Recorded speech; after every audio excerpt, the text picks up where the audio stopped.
Hi everyone and welcome to Arrowhead TV.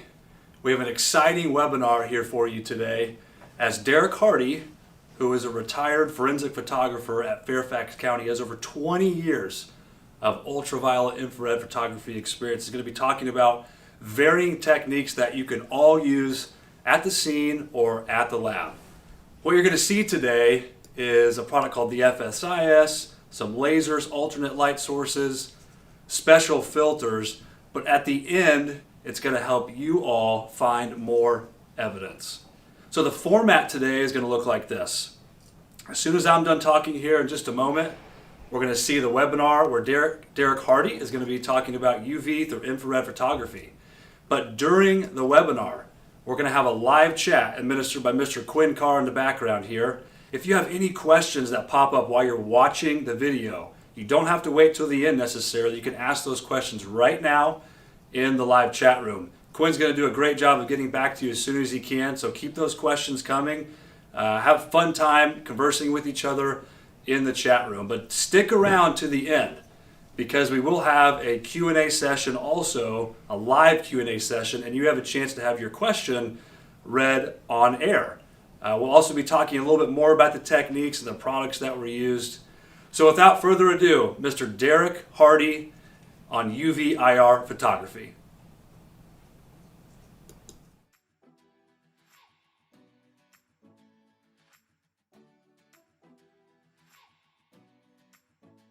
Hello and good morning. Welcome to the FSIS UV-IR Full Spectrum Imaging Workshop.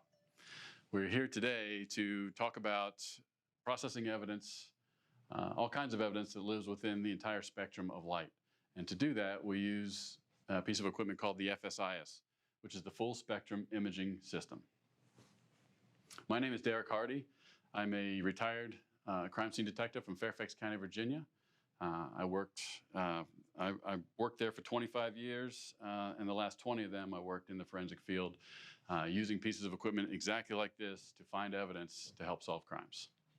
So within my experience as a crime scene investigator, forensic photographer, I've been able to use a lot of different forms of technology. Technology drives our industry. One of the greatest things about UV photography is the fact that I've been using it for approximately 10 years now. The greatest advantage of it is within UV photography, I've been able to find many items of evidence or many types of evidence that you normally would not be able to see with conventional photography. So today we're going to be looking at many types of evidence. We're going to be looking at treated evidence, untreated evidence, porous evidence, non-porous evidence, evidence that we're going to be able to, items that we're going to be able to find evidence within the entire spectrum. So I'm talking UV, visual, and IR. It has been my experience that a lot of evidence lives within the UV, IR spectrums of light. So much so as that UV, IR photography has become really the workhorse of many of my forensic investigations. All right, UV, IR photography is not new. It's been around for a while. However, the older techniques involved pieces of equipment that were harder and more challenging to use. Rubus was great, but tougher to use. There were many different filters, different light sources. Now, as technology has increased, we have machines like the FSIS. The FSIS is a full spectrum imaging system. It sees the entire spectrum of light with one scope and few light sources, allowing us to work much more efficiently, and the results are much better. Okay, let's start taking some images. We're going to start with shortwave UV photography. The shortwave UV that we're going to be using is 254 nanometers of light. That is in with the invisible part of the light spectrum. We cannot see it with our eyes.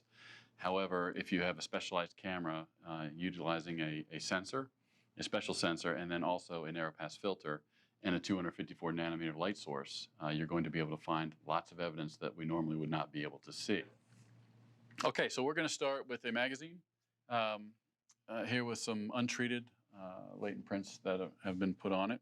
I've got my light source, 254 nanometers of light. I've got my camera. I've got my 5K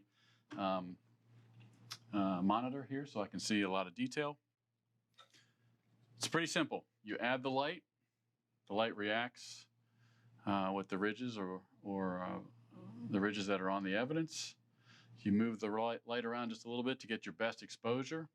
You do have levers over here that you can manipulate. You've got an exposure, you've got a gain, and you've got a gamma. The exposure is kind of like your shutter speed, allows more light, less light, whatever you might need. The gain is like your film speed, less grainy, more grainy, whatever you might want to use for your exposure. Right now it looks pretty good. You can see some ridge detail on the screen. I like it. I'm on full resolution right now, so I can go ahead and capture this image. So I capture it. Okay, once it's captured, the system automatically pauses it. Now I can actually zoom in on it to make sure that I'm in good focus, which this looks like good focus, looks like a good image to capture, and I can move on to the next. Okay, so now we're going to transition into a piece of evidence that's been fumed with super glue. One of the things you want to remember when you're using, or if you know that you're going to be using UV photography for your superglued items, is to actually underglue it a little bit. Your general recommendations for gluing sometimes is going to cause it there'll be too much glue, which means you're going to get a little bit more or too much of a reaction with the light. So you want to underglue, but you're going to see a much clearer picture if you do that. So same deal. I got a piece of plastic here. It's a clear piece of plastic, and because it's been glued, there are latent fingerprints on there you can see, but we're going to enhance them with UV light. So first thing, you need to find them within your field of view. Here it's not too difficult. There's one there. There's a couple prints right there. Okay, now once you can go ahead and get them focused in like you like them. Okay, now I'm in a fast scan mode now, which enables me, it's a little bit lesser quality image, but it allows me to work a little quicker, to find my evidence, get my exposure, get my preliminary focus in order, and then we will go to full resolution where I'll actually capture the photo. So once I have it where I like it, I've got my picture composed like I like it, and now I'm working on focus and fast scan. And it looks pretty good to me. I like the lighting, maybe a little bit more so I can kind of bring up a little bit of my exposure up. And maybe that's a little too much. Bring it down a little bit. Okay, I like that much better. Now you'll notice there's a little bit of hot spot on the left-hand side. That's normal with UV photography. The nature of the light source itself, the nature of 254 nanometers of light, is it's refracting off of the ridges of these visible fingerprints now. It will change. So as I change my light, you'll see that that hot spot goes away. Maybe one gets created. So once you get your focus and once you get your composure and exposure, then what you need to do is I would just put it up to full resolution now, because now I'll be ready to take the photograph. I don't need to zoom it in quite that much, but there, it's a little bit bigger now. And now I can spend time just moving the light source around and getting the exact shot that I want. And then once I get that shot,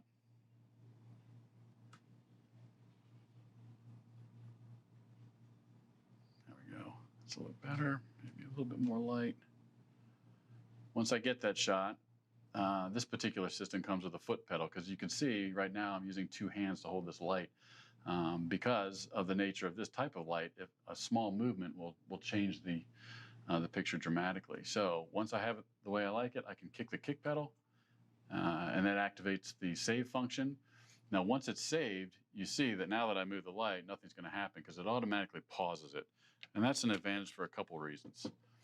You can save the particular shot that you have, and then now that it's still paused, now you have the opportunity, you can go into a function or a zoom function, and now you can move around and you can look at the evidence of the photograph you just took, and you can say, yeah, that's pretty good, or you could say, maybe it needs a little more light or maybe a little bit more focus. In this particular case, that's a pretty good fingerprint. I don't think we need to work on the focus anymore. I think we're done. It's already been captured, and now we can move on to the next piece of evidence. Okay, so now we're going to look at a driver's license, and one of the reasons that we're looking for this in this driver's license is it's a non-porous piece of evidence that's not been treated. However, generally with driver's license, there's always a lot of background interference. Latent examiners don't like that. They want to look at just the print with just the background and the contrast in between. So when you add pictures and security features, it can really muddy the waters. So with UV light, specifically 254 nanometers of light, we can remove that background. Now, when working with 254 nanometers of light, it's important to wear eye protection. It can damage your eyes, so you want to make sure you protect those. So always wear eye protection for that.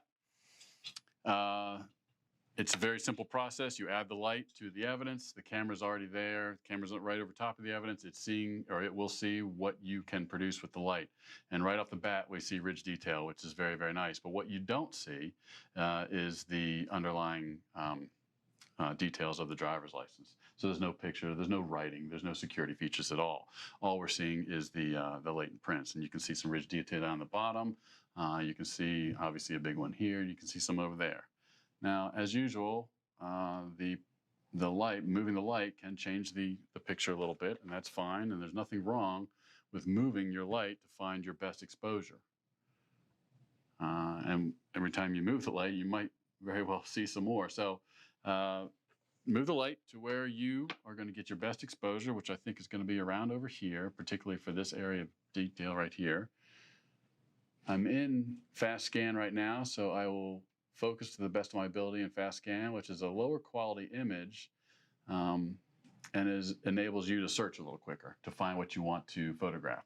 Once you found what you wanted to photograph, you have a good exposure, then you can go right up to full resolution. Now you're ready to take the photograph. It'll pop back down. Now in this full resolution, you can zoom a little bit. You can zoom up to 200%. Normally won't have to. 100% is good. Now you can really check your focus.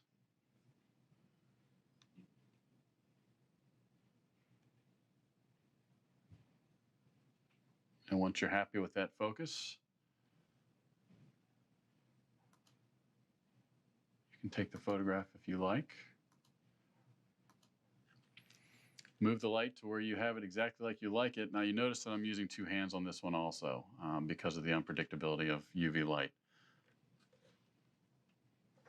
Once you get it to where you like it, which I like that photograph right there, I can use the foot pedal, capture the image. Once the image is captured, the software itself is paused. So you can capture that image, and now since you're still paused, you can again go and zoom in to check your focus, or you can also use it to look on other areas of the evidence to see if you want to go somewhere else. Okay, now we're going to transition to another piece of evidence. What I'm looking at now is a receipt, thermal paper receipt. So it's porous, and for many years, we have struggled with getting latent fingerprints off of receipt paper, off of thermal paper. There are many different methods, and usually those methods may or may not work, or they don't work very well, and they usually lead to the destruction of the evidence. Using UV photography, 254 nanometers of light, allows us to see a latent fingerprint on an untreated piece of thermal paper. And the way that happens, unlike when you're working with super glue or something that's porous, the light waves or the UV waves are no longer reflected. They're actually absorbed now. So your ridge detail is going to be darker in color and your background is going to be lighter in color, which is exactly what a latent examiner wants. So the process is exactly the same. You have your evidence, you've got your camera, you've got your light source. Once you add all those together, then you can start to look for prints. Now, what I'm going to do right now is I'm going to brighten it up just a little bit, and I'm going to use the FSIS camera as a search tool now. It's a pretty large receipt, but obviously what I can do now is just move the receipt around. Because you don't have that reflective quality of your porous or your non-porous evidence, you don't get so many hotspots. So it's a little bit easier to do your searching. So you can just move the receipt underneath the camera and you can start to see right away that there are areas of rich detail all over this receipt. And as you inch your way down, you can start to formulate a plan on how exactly you're going to process this piece of evidence and where you're going to start and where you're going to finish. As you move down, there's more prints. And you've got one right here that's really, really dark. So I think we're going to start there. And again, the process is the same. You want to compose your picture. You want to get your lighting correct.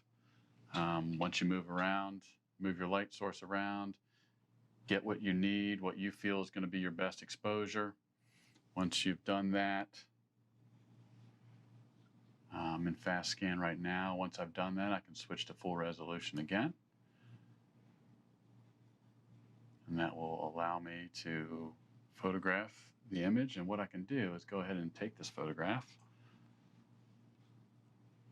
And after it's saved, it's still paused. Now again, I can check to see how my focus is. My focus is a little bit off this time. So what I think I'm going to do is I'm going to go back. So I can definitely go back. I can resume my live picture. The light's the same. Now all I really need to do is maybe focus up or change my zoom to get in a little closer to just make minute details or minute focus changes. And once I have that done, I fix that, and I can save it again. And now I have the picture that I want. Okay, so now we're transitioning to some black electrical tape and also some clear packaging tape. Tape presents several different obstacles when we are talking about processing. Normally, it's hard to deal with because it's sticky.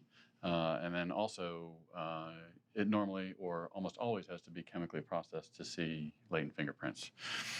While utilizing UV light, you're able to see the latent ridge detail without the application of chemicals.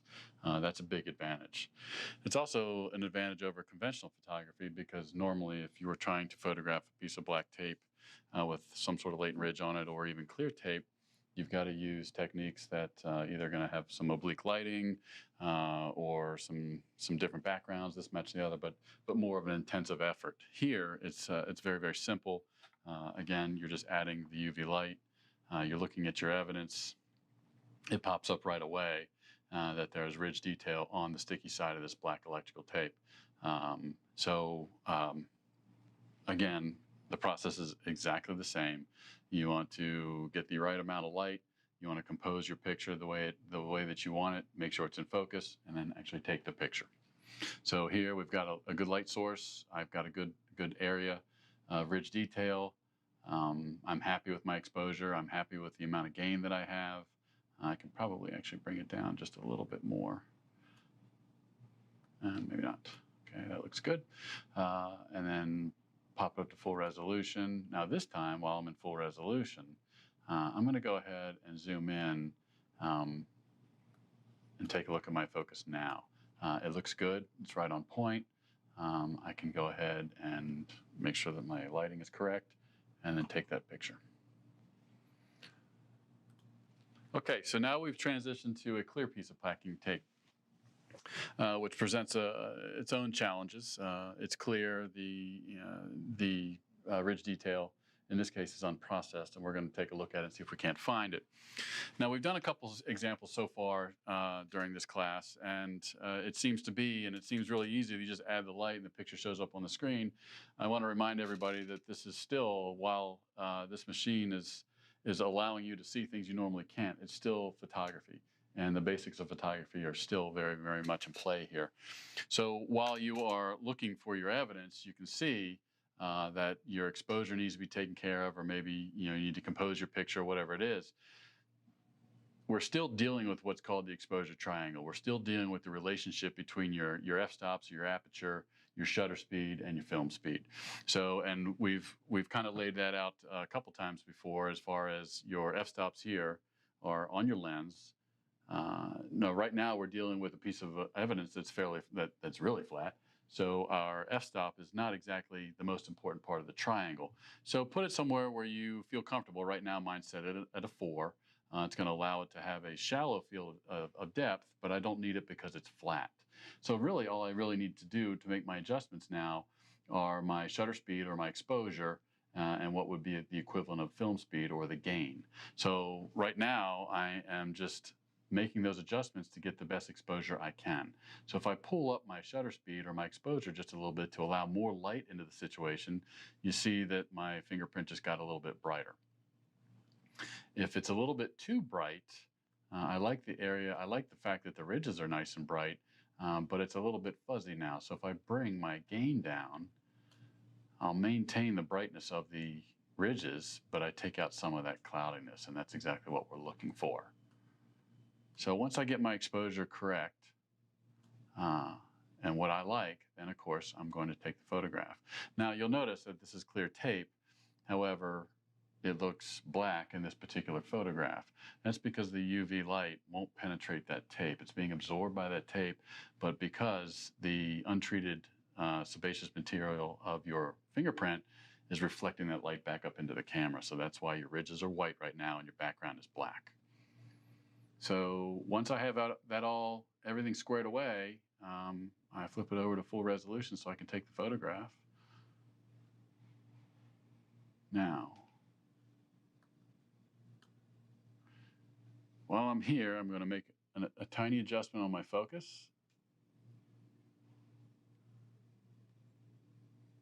Make sure it's nice and crisp. And I actually might even make just a tiny adjustment in my light because it's a little bit dim. Definitely want it a little bit brighter. Okay, and I like that. And then I can go ahead and take the photograph. So now we're going to move on to a feature within the FSIS called integration. Integration is used with UV light, 254 nanometers, and it is a technique that allows us to easily and effectively photograph a curved surface or an item of evidence that isn't necessarily flat. A lot of times curved surfaces or items of evidence that aren't flat pose problems for us with conventional photography as far as lighting goes and focus. Here, what we're going to do is we're going to essentially, what it's going to look like is painting with light, but there are some subtle differences. First of all, again, your knowledge of photography is going to come into play here as far as the exposure triangle goes. We are going to set that up very in the beginning before, and I'll explain to you what I'm doing before we actually start taking the image.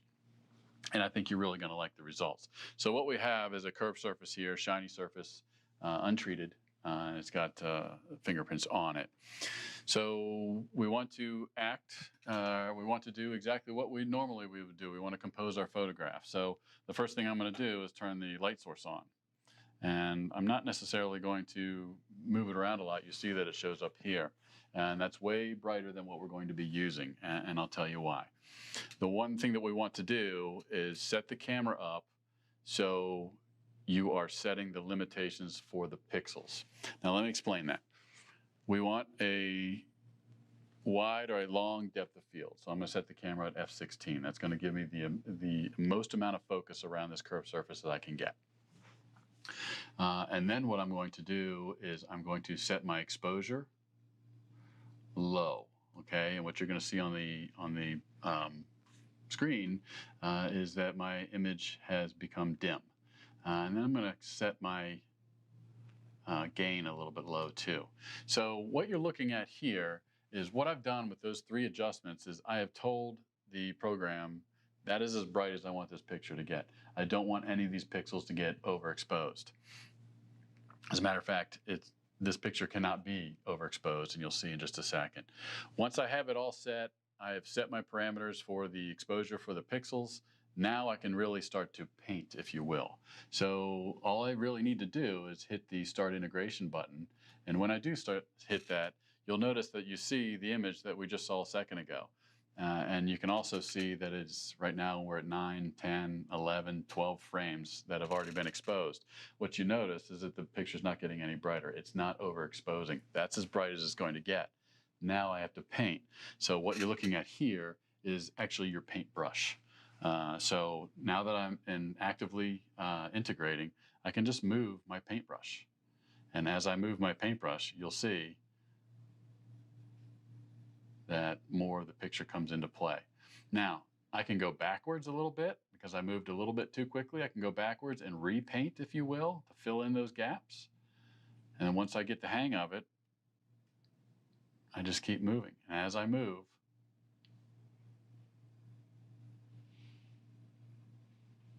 parts of the pictures will come in. The rich detail will come in.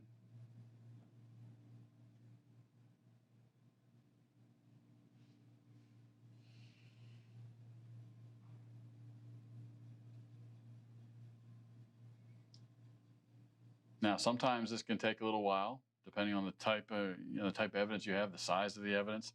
And again, the reflection of UV light comes into play. Sometimes what makes sense, or what you think makes sense, or where the light is coming from and where it should be reflecting, isn't necessarily true with UV. So there is some trial and error to try and get the entire picture. But like I said before, you can't overexpose it. So it's okay. And it's also okay there is a pause integration button over here. So when you are completing your photograph,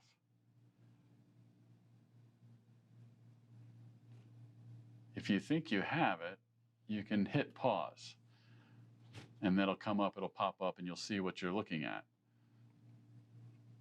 Now, if you want to work on an area that's a little bit more, you can just hit start integration again, and then continue working.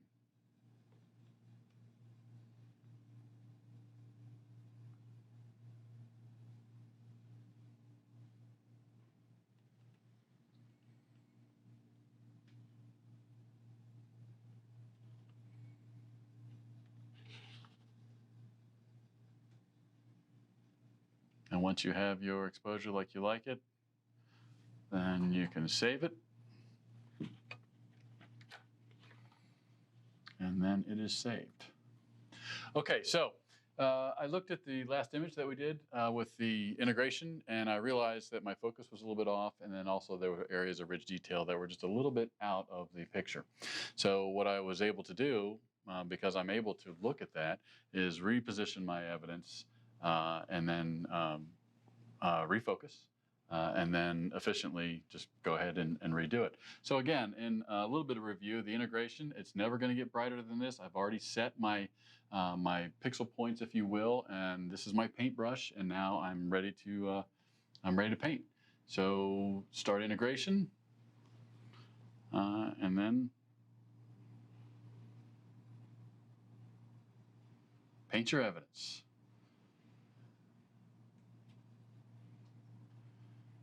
And you'll notice that the ridge detail is popping out, particularly on the right side there. I like that. And if you look a little closer, you can even see some sweat pores, which is very good.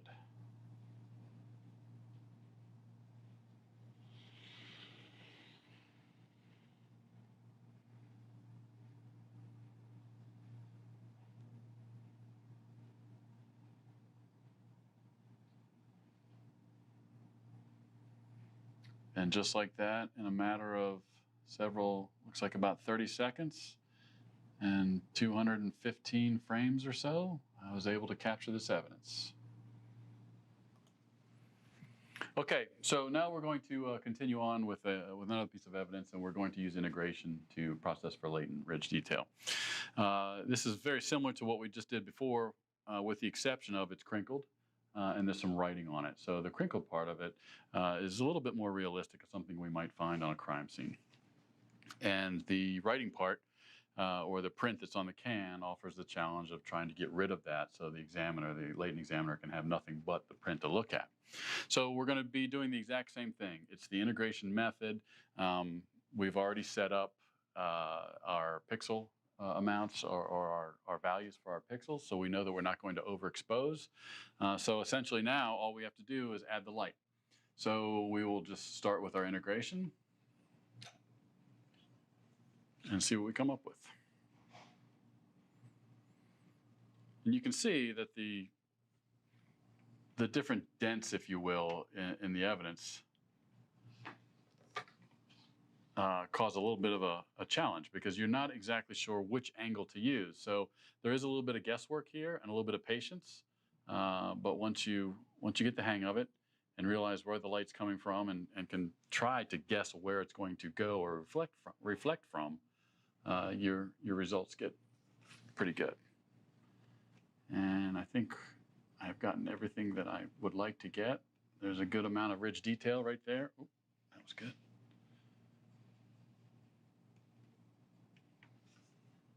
So as you can see, even on a dented can, okay, I'm good with that. So we're going to take that picture.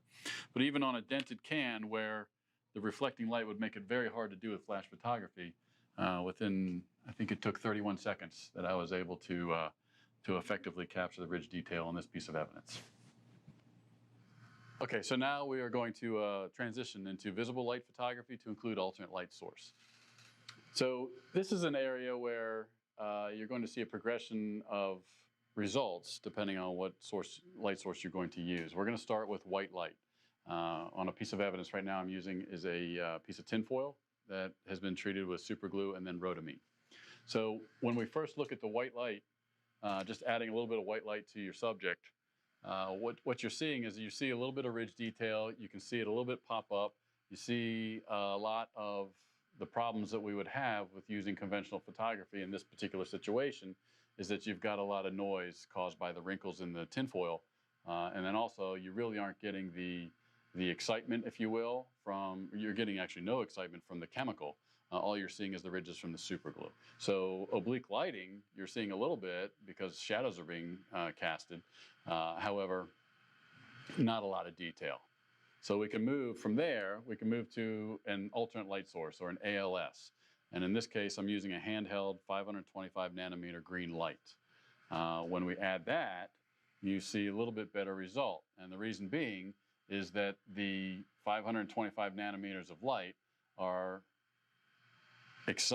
actually the chemical rhodamine is being excited by that and fluorescing. So what you're seeing now is a little bit more detail in the ridges.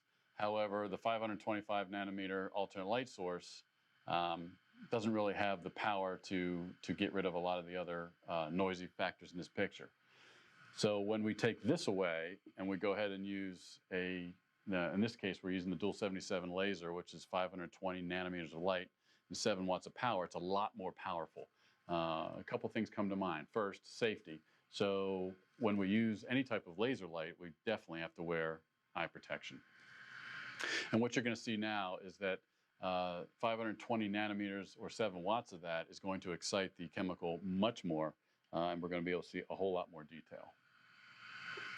So once I add that light, then you can see the print in much more detail. And you see a lot of ridge detail in this area, obviously, but now you can also see ridge detail up here and to the right. And then you can see some detail down here and to the left and even to the far right a little bit. So just by adding a stronger light source, you're able to gather a lot more detail. And in this particular machine, the FSIS, we're able to capture this in both color and black and white, depending if you want. If you want to capture in black and white, then you simply make sure that your photograph is exposed, just like we've done on all the other examples, exposed correctly, that is, and then you simply hit the save button. And once you hit the save button, then that picture is saved, and you're good to go. However, we also have the option of saving color here, which can be very advantageous. So in that particular case, you would hit resume live, and now your shot is live again, and then you can click on the save color button. And that's going to activate the color function of this particular machine. Some filters are going to be put into place, and once those filters are put into place, you can capture in color. Just takes a couple seconds for it to capture.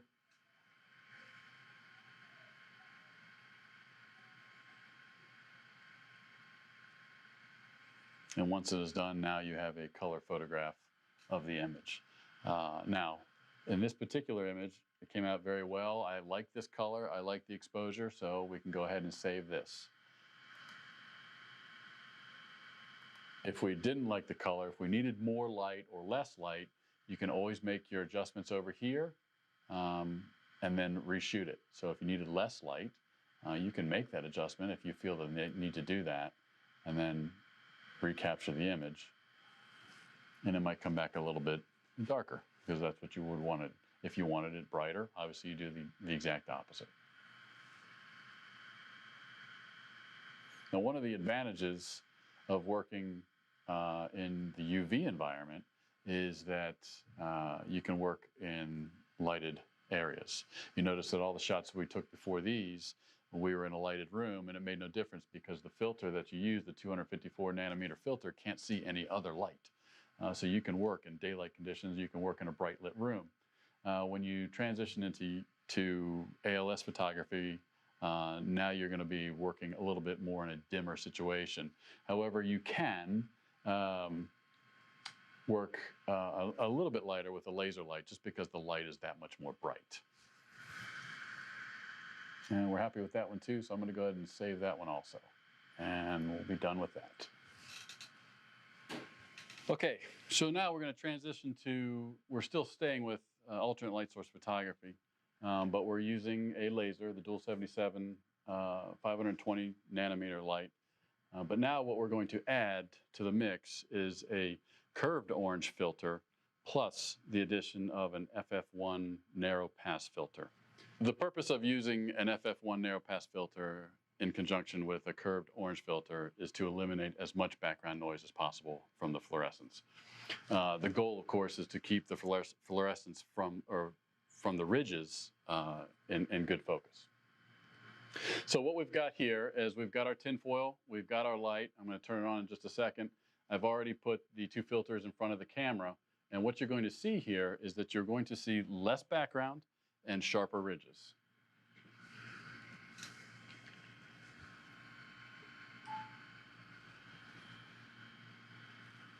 Okay, right off the bat, we're looking good. Let me brighten that up just a little bit.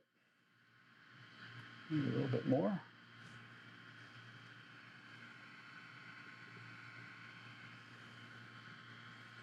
And now, once we have what we need, then I can definitely save this picture.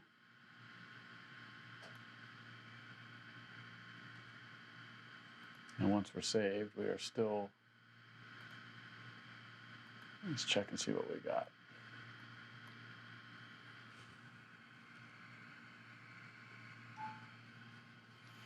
As you can see, what we're looking at, the furrows are actually a little bit darker because you're getting a lot less of that background fluorescence. The ridges are a lot more crisp.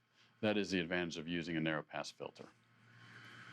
And another advantage to this system is that we can also save this particular image in color. So let's go ahead and do that.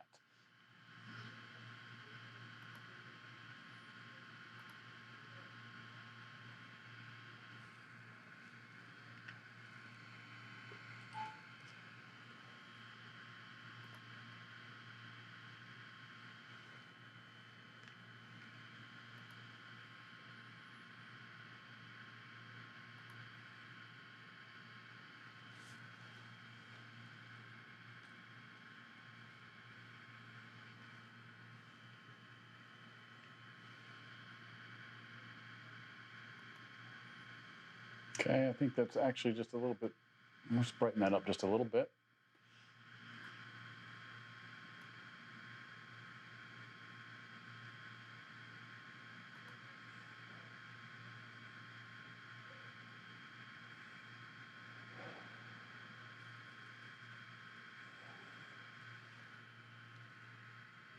Okay, that's pretty good. I like that.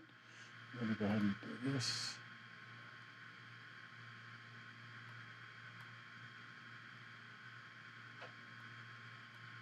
All right, and that is our end result in color. Now that we've seen what the addition of the FF1 filter and the curved orange filter does for a non-porous piece of evidence that was been treated with chemicals, I want to take a look back at a piece of evidence we looked at earlier. And that piece of evidence is that thermal paper receipt.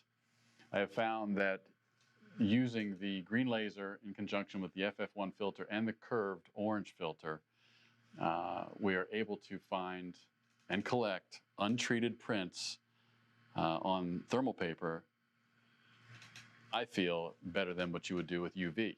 We'll let you guys decide. So I have my receipt all ready to go. It's already focused. What we're looking at now is we're looking through the camera, and this is just normal light that's available in the room right now, so that's why it's a little dim. You'll also notice, or I should tell you, that the FF1 filter has many, many layers of glass in it. It takes a lot of light to get through this filter. So because of that, you're going to see that your exposure times are going to be much longer. In this case, it's going to be about 8 seconds. So when I turn the laser on, it's going to take about 8 seconds or so for the latent fingerprint to show up on the receipt, but it's pretty spectacular.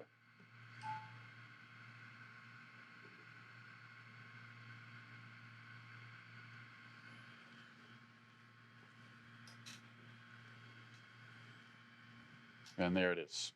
It shows up, I believe, more detail than we saw before. But it's just another avenue. It's another tool that you have in your tool chest. You know, if you're using your UV light and you find some ridge detail, you also have other options. And one of these options is the FF1 filter with a laser, because you might be able to bring out either the other half of the print or more of the print or just enough of that print to make the identification. So just like everything else, you can go ahead and take this photograph.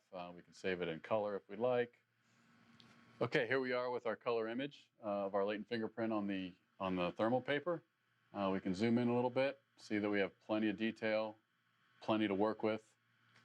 Now we're ready to move on to the next piece of evidence. For those of you that are crime scene detectives, as I was for 20 years, we realize that not all evidence photography is done in a laboratory setting where you can control the light very easily. A lot of times we're out in the field and we have to capture things with photography like biological stains, saliva, semen, vaginal fluid. So we can also use the principles of photography to do that also.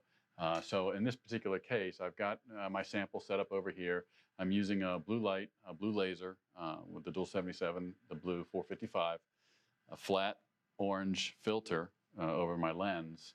And now I just have to get my exposure correct.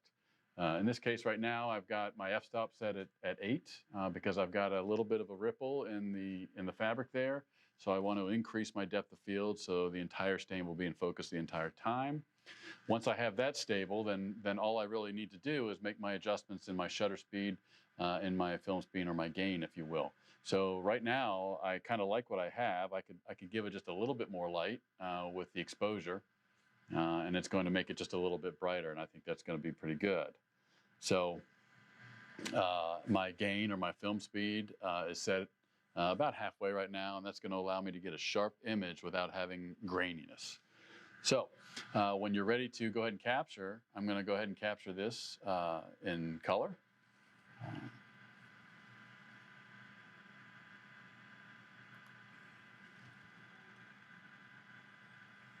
And once we get the image, we'll take a look at it and see if I need to make any further adjustments.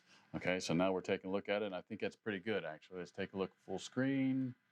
We can zoom in a little bit. I definitely was able to get everything in focus, and I've got good color. I'm happy with this photograph, so I'm going to go ahead and save it. And that's as easy as it is. Now, if I'm on the scene and I happen to have another stain, another type of stain to deal with, then I would obviously set my camera up over that. In this particular case, we're going to look at some saliva. And you can see this particular stain excites a little bit more in the light. And that causes it to be overexposed. So I can do several things to correct that. It's a fairly flat piece, so I really don't think that I need to adjust my f-stop. I think it's fine where it is. I think it's easier if I just take the exposure down, shutter speed if you will, and expose the stain to less time with the light source. And that's still just a little bit hot. Let me pull this down just a little bit more. I think that's a better looking image. All right, I'll go ahead and save that. We'll see what it looks like.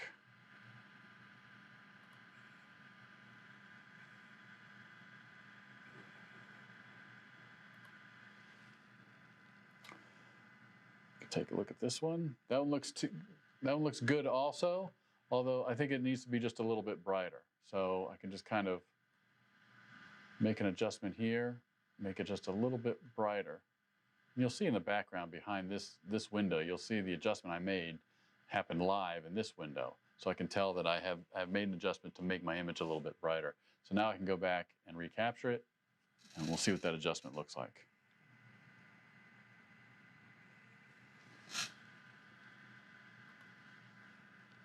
Yes, that's, I think, a better image there.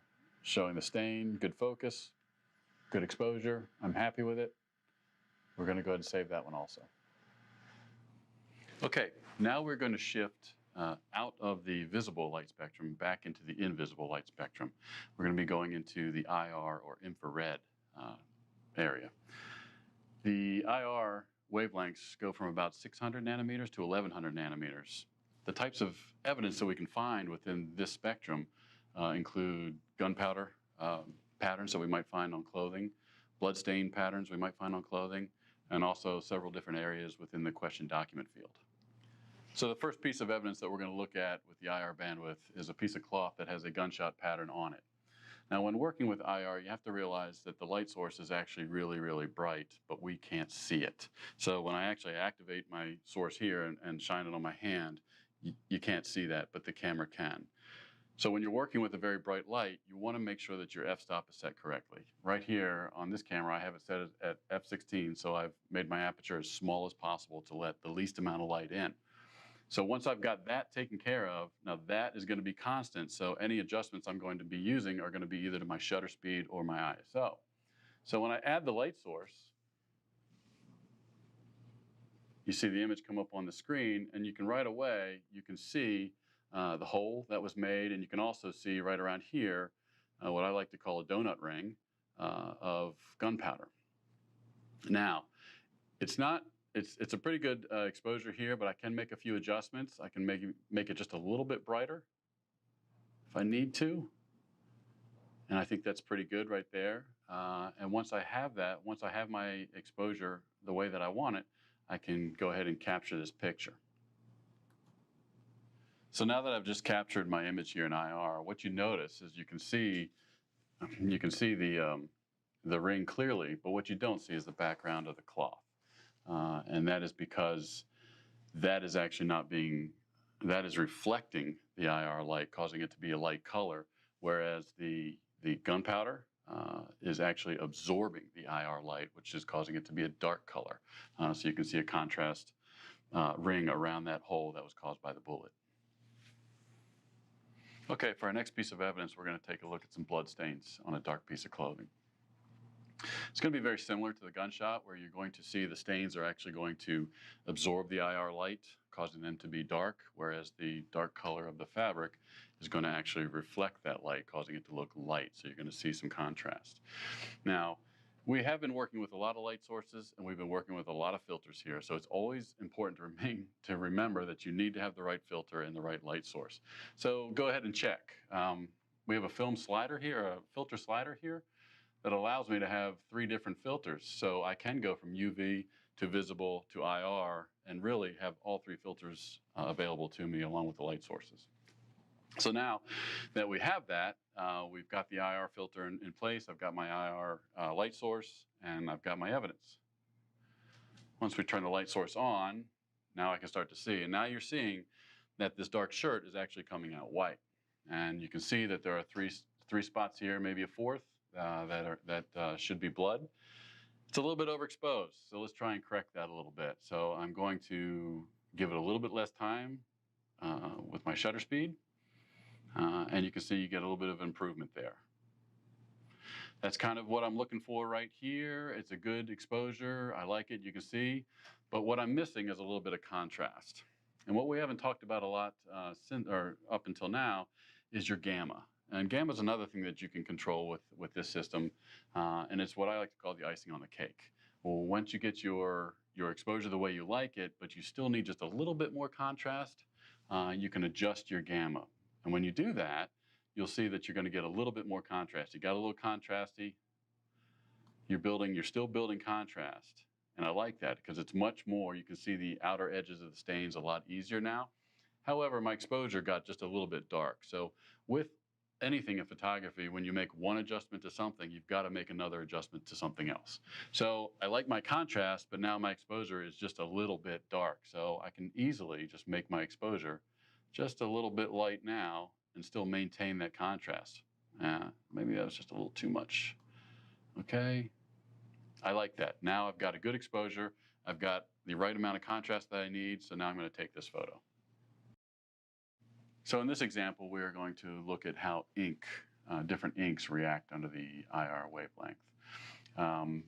We're looking at a partial or a part of a check that appears to, under regular visible light, appears to have been written out for $55. But once we add the IR light, I think we're going to find some different results. Now the inks, even though they might be the same color, some inks have properties where they will be absorbed or reflected, and we're going to be able to see that within the IR bandwidth. So once I have my evidence set up, we're looking at it right now through regular visible light.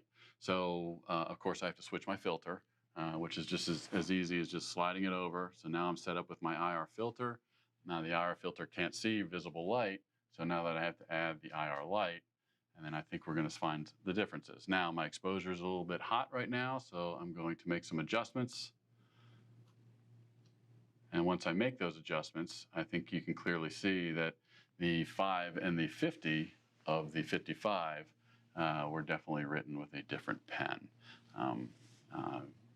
Again, I can use the gamma here a little bit, pull up a little bit more contrast. If that's the picture that I like, what I'm seeing, then I go ahead and save it. This concludes our training on UV-IR photography. I hope you got something out of it, and I hope you guys can use it in whatever lab discipline you're at. Thank you.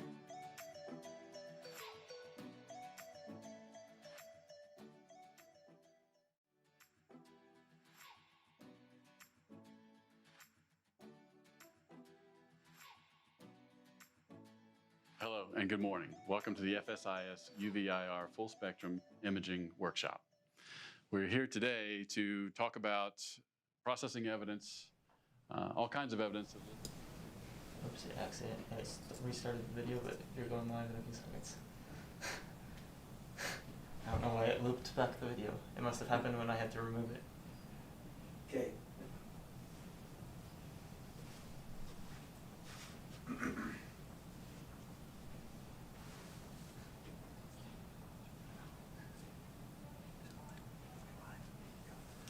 All right, thank you, Derek Hardy, for just some great information from UV-IR photography. As you guys saw, just a lot of techniques we can use to greater enhance our evidence photography.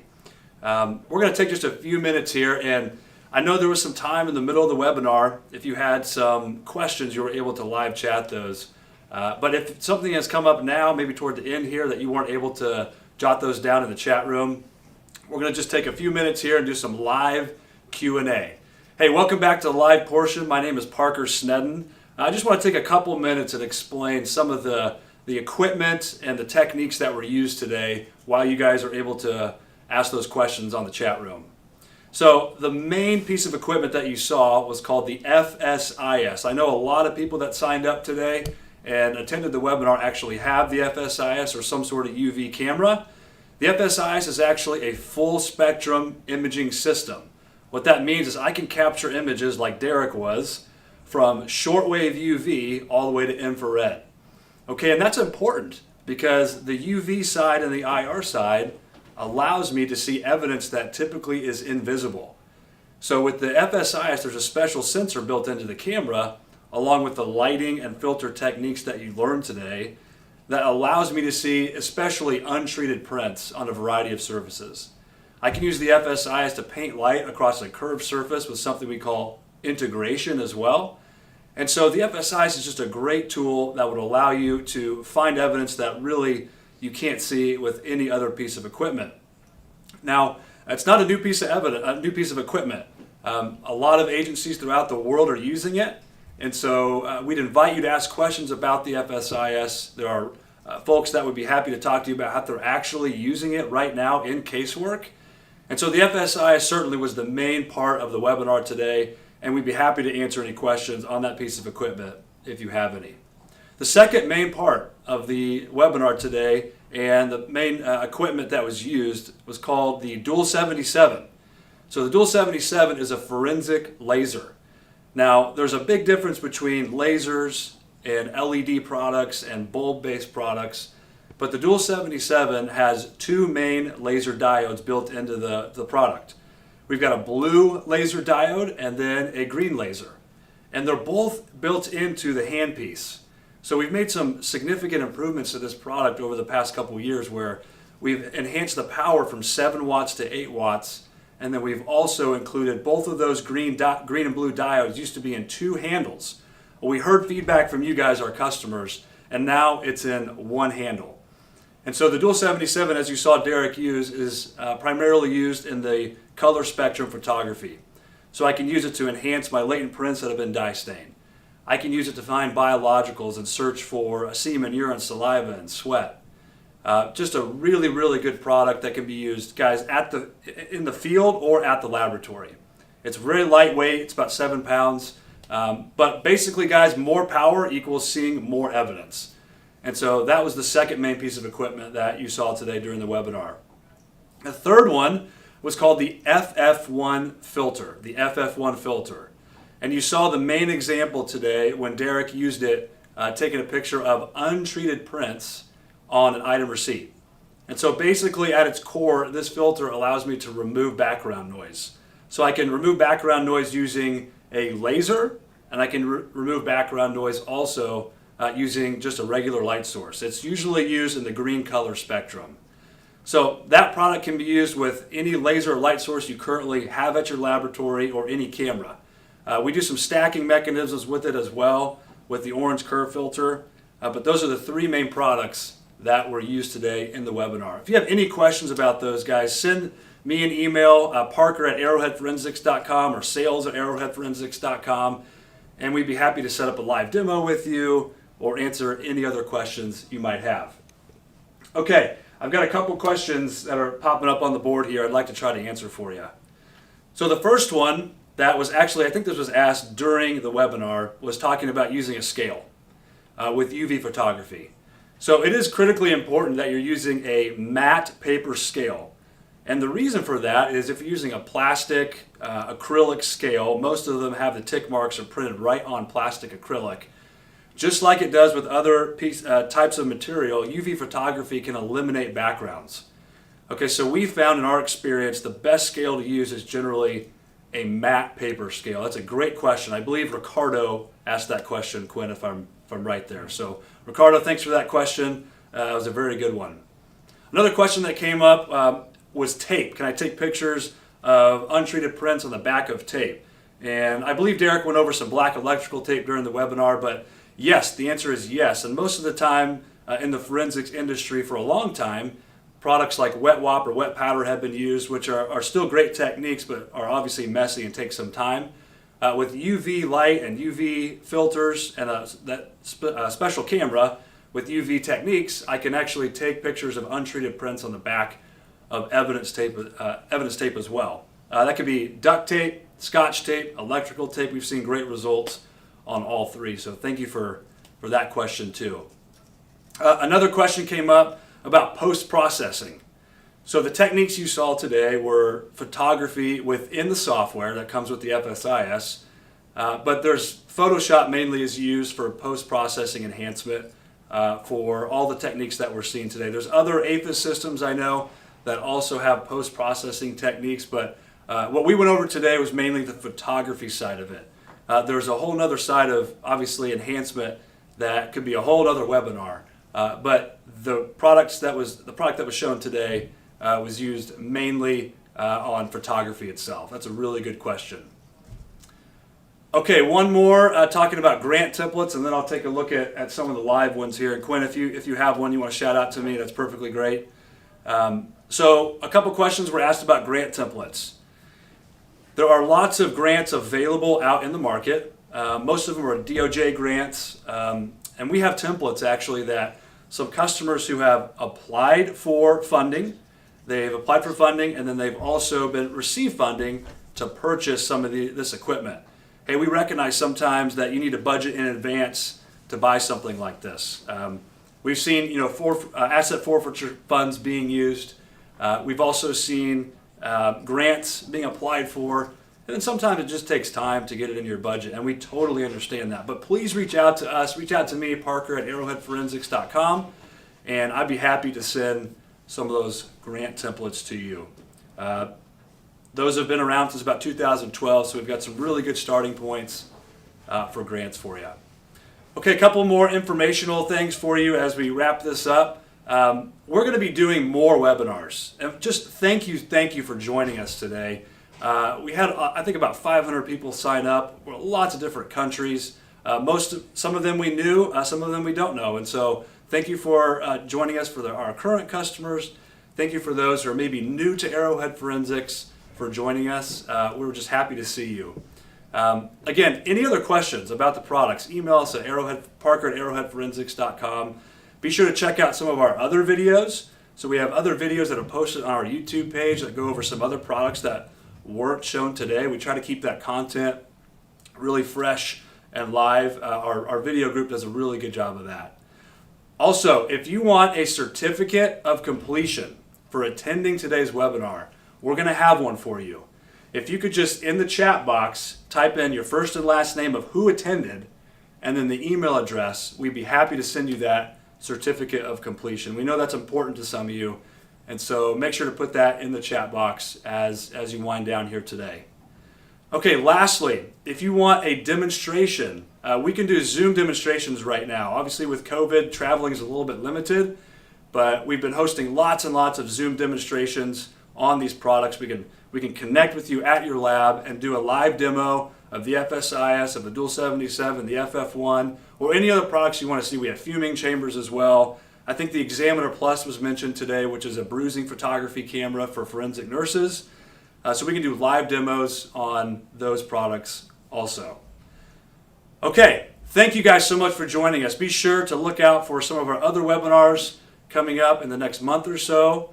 And we appreciate you taking your time out of your day to see the UV IR photography webinar. Have a great afternoon, and we'll see you next time.